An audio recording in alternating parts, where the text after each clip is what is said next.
Magandang araw sa inyong lahat, mga giliw naming tagapakinig. Muli po mga kaibigan, narito na po ang pagpapatuloy at ikalimang yugto ng liham kasaysayan na ipinadala ni Annalyn dito sa ating dula. Love and Memories.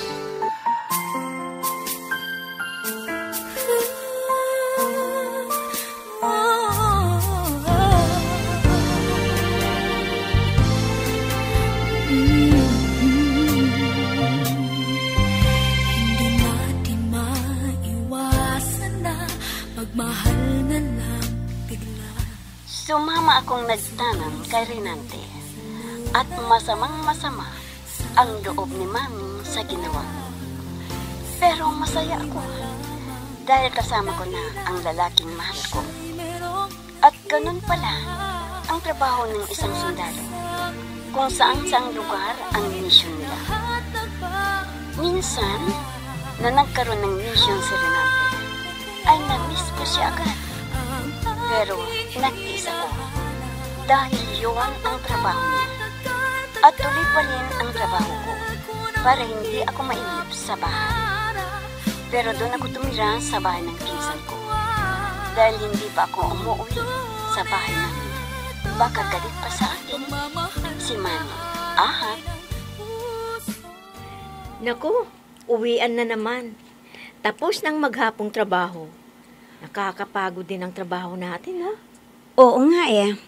Pero nag-iisa ako doon sa tinitirhan ko dahil hindi pa umuwi sa bahay ang asawa ko. Ano? Akala ko ba buwan-buwan na umuwi yun? Ano bang dahilan? Bakit di pa siya umuwi? Ewan ko ba sa taong yun? Hindi pa kami nagtatagal na nagsasama ay may problema na. Tapos wala pa kaming anak. Parang may aalagaan sana ko. Mahirap din pala ang kalagayan mo, friend, no? Kaya nga ayokong makipag-asawa sa sundalo, eh. Kung ganyan naman ang mangyayari, hindi mo kasama araw-araw. Kasi nasa mission siya lagi. Baka magtagal niyan bago kayo magkita ulit. Oo nga eh. Ma'am, may naghanap sa inyo. Nasa labas. Ha? Sige. Salamat ha. Oh, friend, may naghahanap daw sa akin. Kaya sandali lang. Tatapusin natin mamaya ang pag-uusap natin, ha? At titingnan ko kung sino yung dumating. Naku, ang iniisip ko, baka si Mami ang punta rito, ha? Ano kayong gagawin ko? Baka magkakalit siya sa akin. Pero, paano niya nalaman na nagbalik ako dito sa trabaho ko? Ay, naku. Baka yung chismusong Erwin na naman ang nagsumbong kay Mami. At sigurado, napagagalitan niya ako dahil nakipagtanan ako sa lalaking hindi gusto ng Mami. Sige na nga. Haharapin ko na siya kung si Mami yan. Hayun siya. Teka, lalapitan ko pa. Bakit ba ako kinakabahan ng ganito? Si Renante! Ay, akala ko kung sino ang bisita ko. Sinorpresa niya ako, Teka, sandali lang, Renante, ha? Hintayin mo ako dito. Labasan na namin. Kunin ko lang yung mga gamit ko. Minsan ng isang simpleng ngiti ay mayroong dala. Isang tapat na hangarin at pangakong dakila. Hindi man ito pinapansin, minsa'y Namiss kita, Annalyn. Mahirap pala ang magkalayo tayo. Lagi kitang iniisip. Kung minsan, absent-minded ako. Ha? Totoo ba yan? Baka nang bobola ka lang para hindi ako magalit sa'yo dahil ang sabi mo, isang buwan ka lang doon. Oo, sana. Pero lumipat uli kami ng ibang lugar. At isang buwan din kami roon. Pasensya ka na, ha? Hindi ko na nakuha ang number ng cellphone mo at sa opisina ninyo. Sige, huwag mo nang isipin yan. Naiintindihan ko na. kung bakit ka natagalan na umuwi. Kaya kailangan na sulitin mo ang iyong pagkawala sa piling ko ng matagal. Hindi ka nambabait ron, ha? Hindi Hindi, Annalyn. Ikaw lang ang mahal ko. Kaya huwag kang mag-alala. Hindi na kita ipagpapalit pa. Talaga? Wala kang ibang kasama na babae ron na pinagpalipasan mo ng iyong oras? Wala talaga. Hindi ko yan magagawa sa'yo. Tsaka mag-asawa na tayo. Kaya huwag ka nang mag-isip ng masama sa akin. Sana ay hindi ka magbago sa akin. Dahil sinunod kita kesa kay Mami. Alam ko na itinakwil na ako. Kaya hindi pa ako nagpapakita sa kanya. Hayaan mo. Darating din ang araw na mapapatawad niya tayo. Pag may anak na tayo, saka tayo uuwi din sa inyo. At sigurado ako na huhupa rin ang galit ng mami mo. I'll be with you for the rest of my life. From the bottom of my heart I will. I'll always be with you.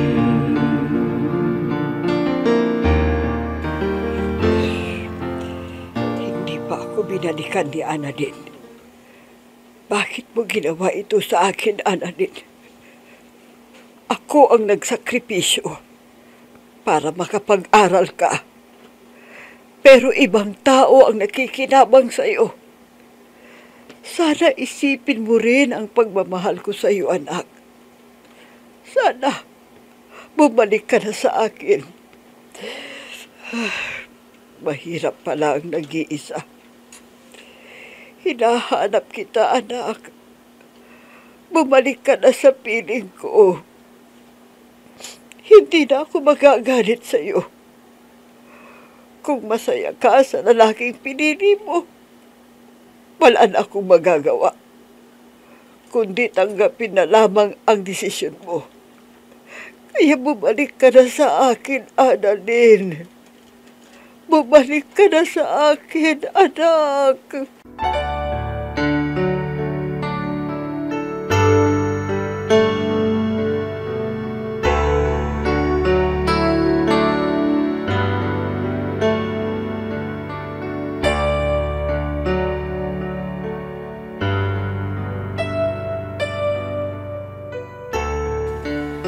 Pwede ba, friend?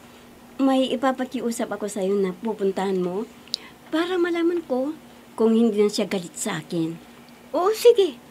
Gagawin ko yan para sa'yo, friend. Sino ba ang sinasabi mo na puntahan ko? Wala nang iba kundi ang mami ko. Para alam ko kung ano na ang kalagayan niya, kung napatawad na niya ako. Ang mami mo lang pala eh. Sige, pupuntahan ko siya bukas pagkatapos ng trabaho natin sa opisina. Saka ko ibabalita sa'yo kung ano na ang nangyari sa mami mo. Pero, wag mo munang sabihin na bumalik na ako sa trabaho ko. Baka puntahan ako at pagsalitaan ng masama, ay baka masagot ko pa. Sa bagay, matagal ko na rin hindi nakikita ang mami mo. Teka, sino ba ang kasama niya sa bahay bago ka umalis noon?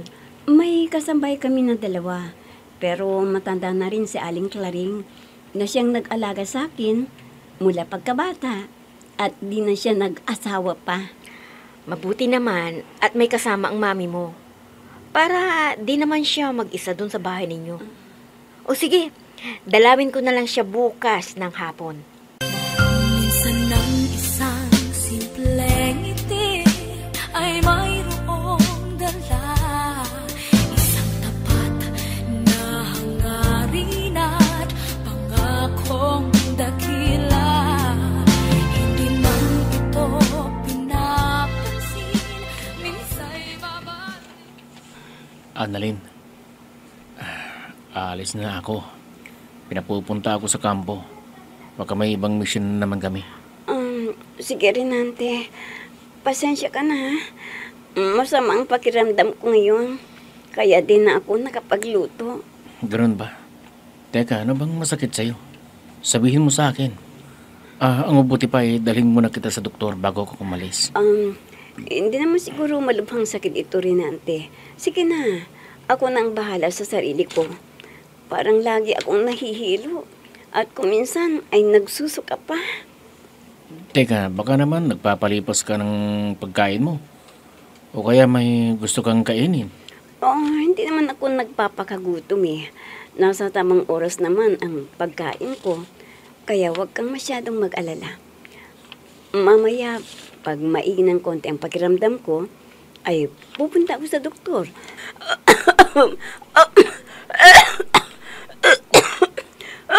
Annalyn? Nagsusuka ka ba? Ang ibig sabihin niya, buntis ka na? Yes! Magkakaroon na rin ako ng anak! Ganun Buntis ba? ka na! Sintomas ba ng pagbubuntis ang nahihilo at nagsusuka? Kaya pala, hindi pa dumating ang buwan ng talaw ko. Oo, tama. Kaya kailangan na magpa-check up ka para mabigyan ka ng tamang gamot sa pagkahilo mo at mga bitamina para sa inyo ni baby. I'll be with you for the rest of my life. From the bottom of my heart, I will. I'll always be with you.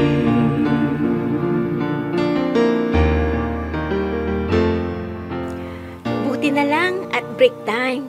Kaya nasamahan kita sa doktor, Annalyn. Pasensya ka na, friend. Ikaw lang ang makakatulong sa akin. Dahil umalis na naman si Renante. Siya sana ang sasama, pero sinabi ko na ako na lang ang magpapacheck up. Nako, friend. Swerte mo. Magkakaroon ka na ng baby. May aalagaan ka na ng anak. Paano kayo ito, friend? Hindi ko alam ang gagawin ko. Kung anong dapat kong gawin habang buntis ako. May sinabi naman ang doktor sa'yo, hindi ba? Di yun ang sundin mo. At saka, magpahinga ka muna, sabi ng doktor.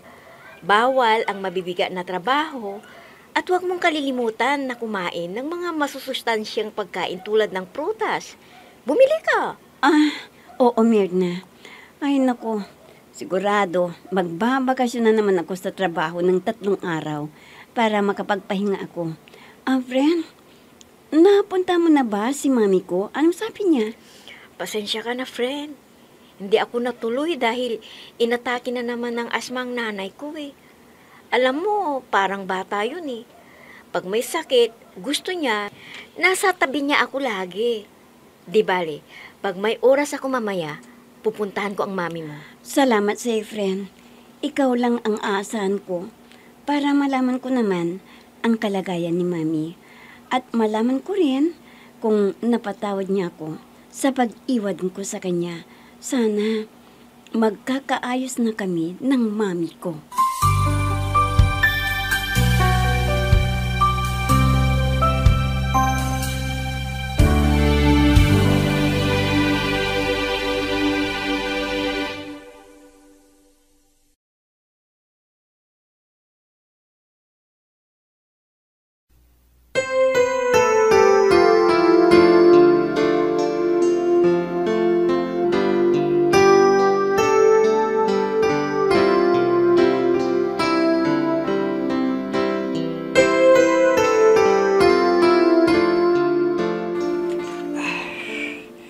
Mahirap pa ng ganito na wala sa tabi mo ang iyong anak. Sana dalawin mo na ako, Annalyn.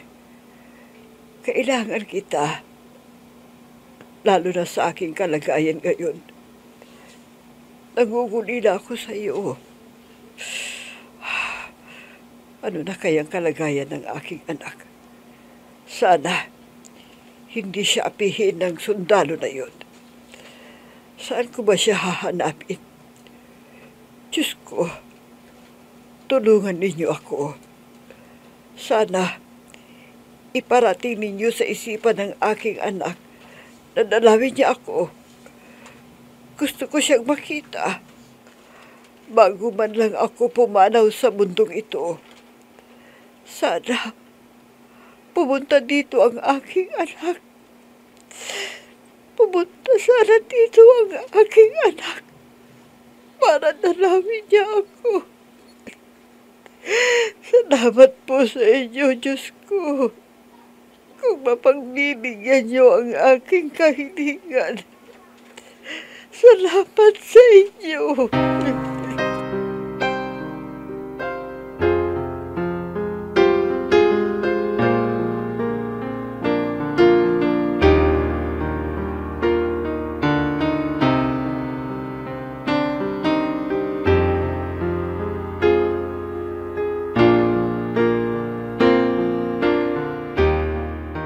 Kumusta na po kayo, Aling Sara? Tsaka, nakahiga po kayo. Ano ho bang sakit ninyo? May karamdaman ho ba kayo?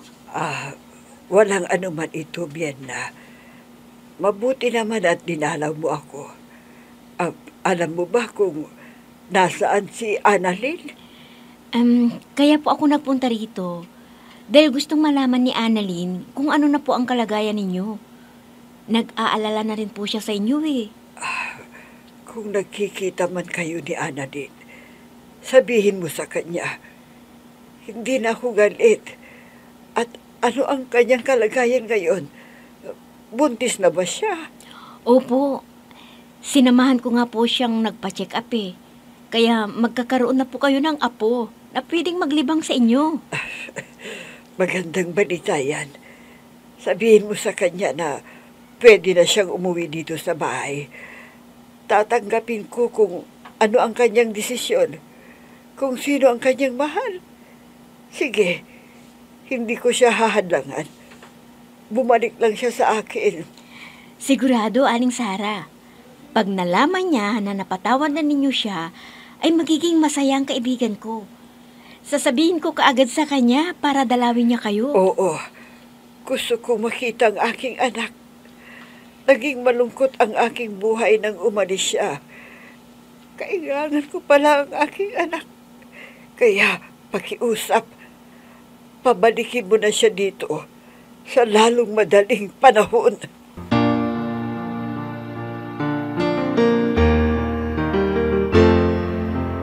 I'm so blessed I have you, 'cause you gave the world to me. You're my inspiration, the perfect one in my life forever. You make my life complete. Marami akong gagawing reports ngayon dahil magtatapos na ang taon. Kailangan na makita ang mga pautang para masingil at may maibibigay na bonus sa amin. Pambihira. Wala pa si Annalyn. Saan kayo nagpuntang babaeng yun? Ang dami ko pa man ding tatanungin sa kanya para makumpleto na tong report na pipirmahan niya. Hi, friend. Kumusta na yung pinapagawa ko sa iyo? Anong resulta? Pwede ko na ba siyang makausap? Oo naman, friend. Siyempre, ako pa. Kumbinsido ko siya. At nagmamakaawa ang mami mo dahil sa kanyang kalagayan ngayon. Ano? Bakit? Ano bang nangyari kay mami? Sabihin mo sa akin, friend. Nagkasakit ba siya dahil sa akin? Hindi naman. Kaya lang, ay namimiss ka niya eh. Sabi niya, dati na raw niyang sakit yun at inatake siya. Kaya yun, paralisado siya ngayon. Ano?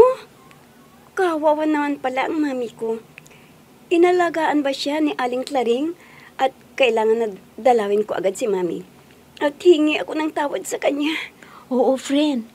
Napatawad ka na rin ng mami mo.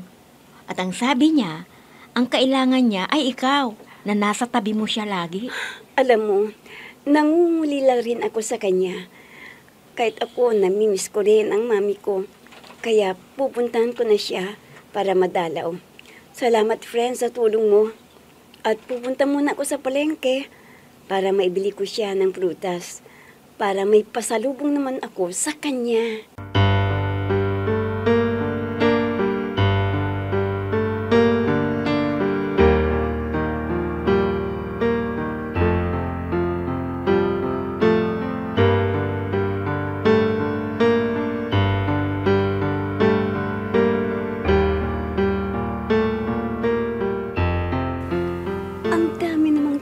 Sa palengke.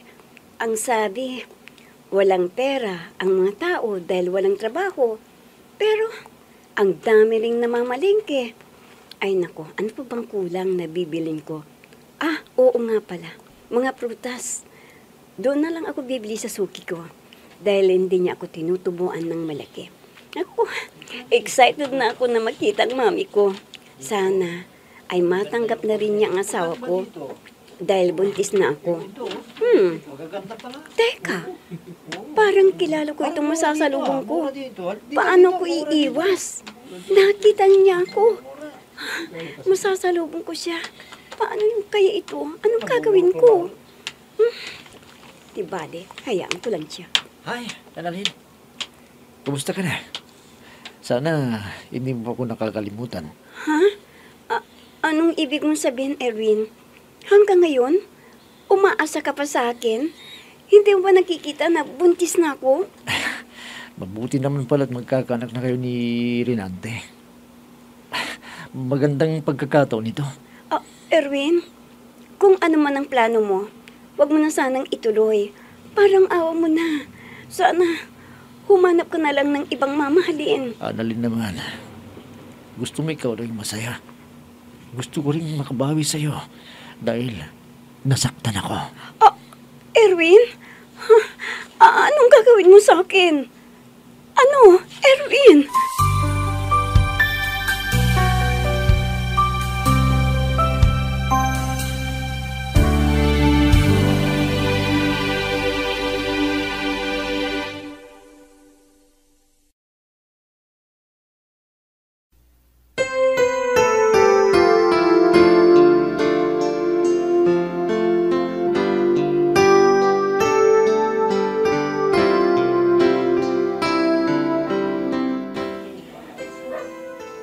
Ano kaya ang plano ni Erwin kay Annalyn? Mga kaibigan, huwag ninyong kaligtaang subaybayan ang pagpapatuloy at huling yugto. Nagliham kasaysayan na ipinadala ni Annalyn dito sa ating dula. Love and Memories. Mga nagbibigay buhay sa ating dula ay sina Mayra Abrihal Narnola, Susan Malikdem, Robert de Guzman, Yehuda Ismael, Eva Alcoriza, Jun Cabato, Ami Diaz, at si Oscar Ora. Technical supervision at musika ni Oscar Ora. Nilapatan ng tunog ni Robert de Guzman. Mula sa panulat at direksyon ni Ami Diaz. Love and Memories. Inihahandog sa inyo ng F3 Recording Studio para sa Pambansang Radyo ng Pilipinas, Bombo Radio Philippines.